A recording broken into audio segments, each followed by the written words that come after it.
मरहूम शेख रशीद साहब 4 दिसंबर 2023 को शाम में हमको रात मालूम पड़ा कि उनका इंतकाल हो गया। बहुत अफसोस की बात है। शेख रशीद साहब 1985 से सियासत में आए और 10 सालों में सदर बल्दिया बने। उसके बाद 5 साल में एमएलए बन गए और 10 साल एमएलए रहे। हमारा उनका सियासी तौर से कोई ऐसा बात नहीं थी। हम निहाल साहब के साथ रहते थे और वो हमारे मुखालिफ थी। मगर जब कभी भी इस शहर पे कोई मुसीबत आई है, कुछ पावर का मामला हो या सनत का मामला हो, तो हम उनके साथ मिलकर हर मामला हल कराने की कोशिश किए। विलासराव देशमुख उनके दोस्त थे।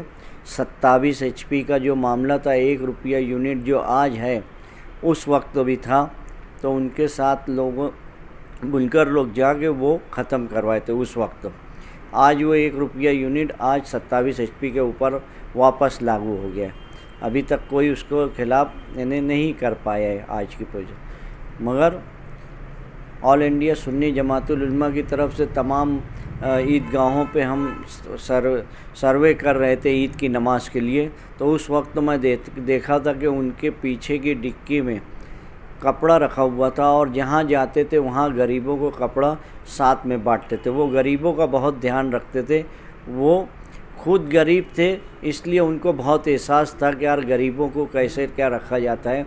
इसलिए वो हर वक्त तो आखिरी दिन तक वो गरीबों का ध्यान रखे हैं। इसलिए मैं अल्लाह से दुआ करता हूँ कि उनकी मग़फ़िरत फरमाए, जन्नतुल फिरदौस में आला से आला मुकाम अता फरमाए। शुक्रिया। सर, आप एक वरिष्ठ पत्रकार हैं। कई नेताओं को आपने काफ़ी करीब से देखा है, कलम के जरिए उन्हें अखबारों में लिखा है।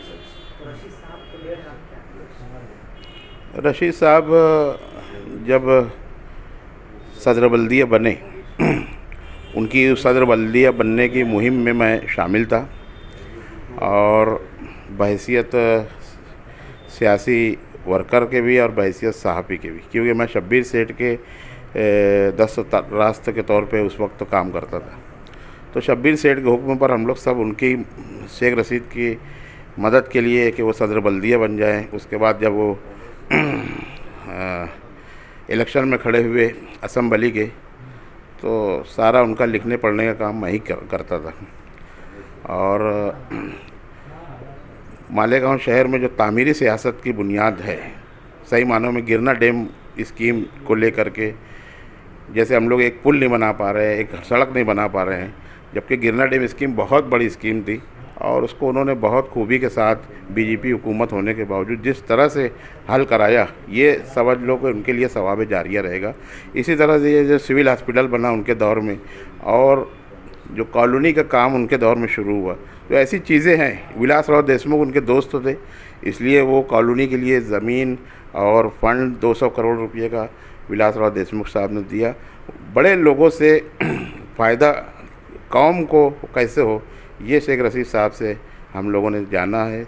वरना दोस्ती तो लोगों की बहुत रहती है। वज़ीर आला की दोस्ती के दम भरते हैं लोग, लेकिन ज़ाती फ़ायदा उठाते होंगे, लेकिन शहर को फ़ायदा इन्होंने बहुत पहुंचाया है, ये मैं समझता हूं। और मेरा उनसे सियासी इख्तिलाफ भी रहा है, शेख रशीद साहब से काफ़ी रहा है। उनके ख़िलाफ़ मैंने इलेक्शन भी लड़ा है, लेकिन जब भी हम मिलते थे तो अच्छे ढंग से मिलते थे। अभी मैं आयादत के लिए गया तो मेरी खैरियत उन्होंने पूछी। इस तरह से वे इंसान दोस्त आदमी थे, दुश्मनी को उन्होंने पाला नहीं।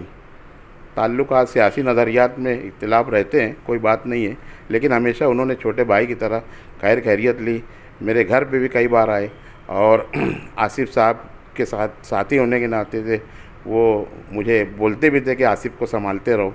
इस तरह की बातें हैं और इंशाअल्लाह अल्लाह ताला उनकी कोई एक नेकी जो गरीबों के लिए इस तरह से करते थे काम, उसको ध्यान में रखते हुए अल्लाह ताला उनको मग़फ़िरत फरमाएंगे, ऐसी हमको उम्मीद है। और उनके पसमानदगान को सब्र जमील अता होगा इंशाअल्लाह।